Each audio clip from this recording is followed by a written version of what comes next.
uyu munsi ku wa mbere tariki 24 Mutarama 2022 ubushinjacyaha bwasabye urukiko rw'ubujurire gutesha agaciro umwanzuro w'urukiko rukuru uko Rusesabagina Paul ukurikiranyweho ibyaha by'iterabwoba yafungwa imyaka 25 bushimangira ko akwiye gufungwa burundu kubera uburemere bw'ibyo aregwa.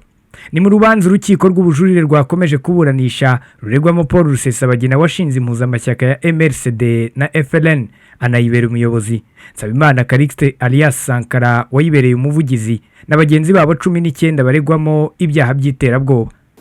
Turanatunguwe kuko ni n'ubushinjacyaha bwayisurebye. Ingingo ya 18 ihana iki cyaha mu itegeko rirwanya iki cyaha cy'iterabwoba ihana abantu babiri nyakubahwa perezida, umuntu uba cyangwa wemera kuba. Aba rero nyakubahwa perezida ntago bari kuri kote y'uwemera kuba, kuko bihanwa ukwabo nuba gusa akahanwa ukwabo ukwe. Aba rero nk'uko tugaragaje iyo paragrafe ya 443 niyo yabahanye lefe y'uko bari muri uwo mutwe deja bari bakoze icyaha. Perezida w'inteko iburanisha Rukunda kuvuga François Regis yatangije iburanisha saa 3 zo mu gitondo cyo kuri uyu wa mbere. Inteko iburanisha yari igizwe n'abacamanza batatu n'umwanditsi, abaregwa ari 20 kuko Rusesabagina we yanze kwitabira ubujurire nyuma yo kwikura no mu rubanza rw'urukiko rukuru avuga ko nta butabera yiteze kuzahabwa.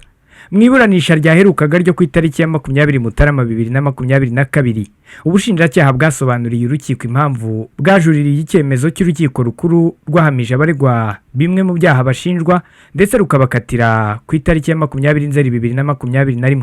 Uru rubanza rw'ubujurire rushingiye ahanini ku nyito y'ibyaha ababuranyi bahamijwe, ibyo bagizweho abere ndetse n'ibihano bahawe ubushinjacyaha butemera. Ku ruhande rw'abaregwa 13 ntibemera ibihano bahawe. Abaregera indishyi nabo bavuga ko hari abahawe nke hashingiwe gusa ku bushishozi bw'urukiko, hakaba n'abataragize izo bahabwa. Ingingo yagarutsweho uyu munsi ni irebana n'ibihano abaregwa bahawe. Hari ubujurire bw'ubushinjacyaha n'ibyasubijwe n'abaregwa, hakaba n'ubwo abaregwa n'ibyasubijwe n'ubushinjacyaha. Ubushinjacyaha bwifuza ko ibihano bizamurwa naho abaregwa bakifuza ko bigabanywa. Ubushinjacyaha bwanenze ko hari abagabanyirijwe ibihano kubera ko bireze ibyaha cyangwa ari ubwa mbere bakurikiranywe hirengagijwe uburemere bw'ibyo bakurikiranyweho. Iyo ngingo ireba abaregwa 10 aribo Rusesabagina Paul, Nizeyimana Marc, Nsanzubukire Felicien, Munyaneza Anastase, Nsengimana Herman, Kwitonda André, Nshimiyimana Emmanuel, Ndagijimana Jean Chrétien, Hakizimana Theogene ndetse na Mukandutiye Angelina. Ubushinjacyaha bwananenze kuba hari abahawe igihano kiri munsi y'igito giteganywa n'amategeko ku byaha baregwa.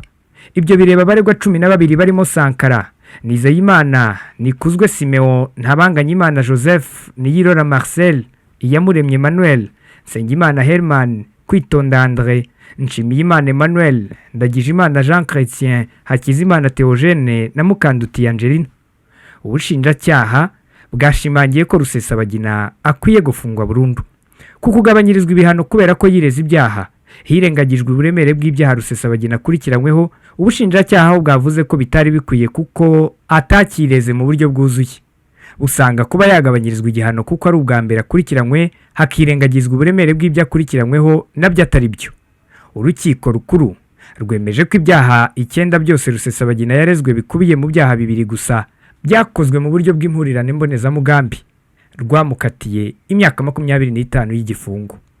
Ubushinjacyaha bwagaragarije urukiko rw'ubujurire ko Rusesabagina yagombaga guhanishwa igihano cy'igifungo cya burundu cyateganyirijwe icyaha kiremereye mu byo yahamijwe nk'uko giteganywa n'ingingo ya 61 n'iya 62 z'itegeko nimero 68 akarongo kaberamye 2018 ryo ku itariki ya 30 Kanama 2018 riteganya ibyaha n'ibihano muri rusange.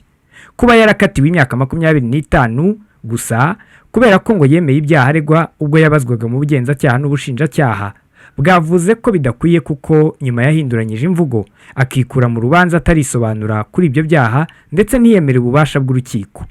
Ubushinjacyaha bwagaragaje ko iyo itamubera impamvu nyoroshyacyaha ku buryo yanabiboneramo inyungu akagabanyirizwa igihano kigakurwa ku gifungo cya burundu kigashyirwa ku myaka 25.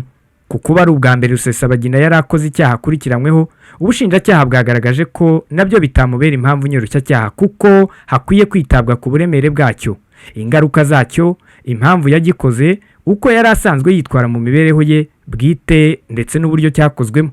Usanga urukiko rukuru rwarirengagije ko nubwo ari ubwa mbere Rusesabagina yari agikoze, ari icyaha kiremereye cyagize ingaruka ku buzima bw'abantu, harimo abapfuye, abakomeretse n'abangirijwe imitungo. Ubushinjacyaha bwashimangiye ko Rusesabagina atarakwiye kugabanyirizwa igihano kuko atigeze yemera icyaha mu buryo budashidikanywaho imbere y'urukiko, kandi ibyaha yakoze byagize ingaruka ziremereye ku buzima no ku mitungo y'abantu. Bwasabye urukiko rw'ubujurire ko uyu mugabo w'imyaka 67 ahanishwa igihano cy'igifungo cya burundu. Rusesabagina Paul ntacyo yasubije kuri iyi ngingo kuko ntiyigeze yitabira urubanza rw'ubujurire. Ku itariki ya 20 Nzeri 2021 nibwo urukiko rukuru rwakatiye Paul Rusesabagina imyaka 25, naho Nsabimana Calixte alias Sankara, Nizeyimana Marc, Bizimana Cassien, Mutakamba Jean Berkimas, Shabane Emmanuel, Nibiramira Innocent, Byukusenge Jean Claude na Nsabimana Jean Damascene bagakatirwa imyaka 20 y'igifungo. Nikuzwe Simeon we yakatiwe imyaka 10, Nsanzubukire Felicien, Munyaneza Anastase, Hakizimana Theogene, Nsengimana Herman, Iyamuremye Emmanuel, Niyirora Marcel, Kwitonda André na Mukanduti Angelina bo bakatirwa imyaka 5. Ntabanganyimana Joseph we na Nshimiyimana Emmanuel na Ndagijimana Jean Chrétien bo bakatiwe imyaka 3. Simeon Stizo Muhumuza, One Nation Radio, ijwi rya diaspora, i Kigali.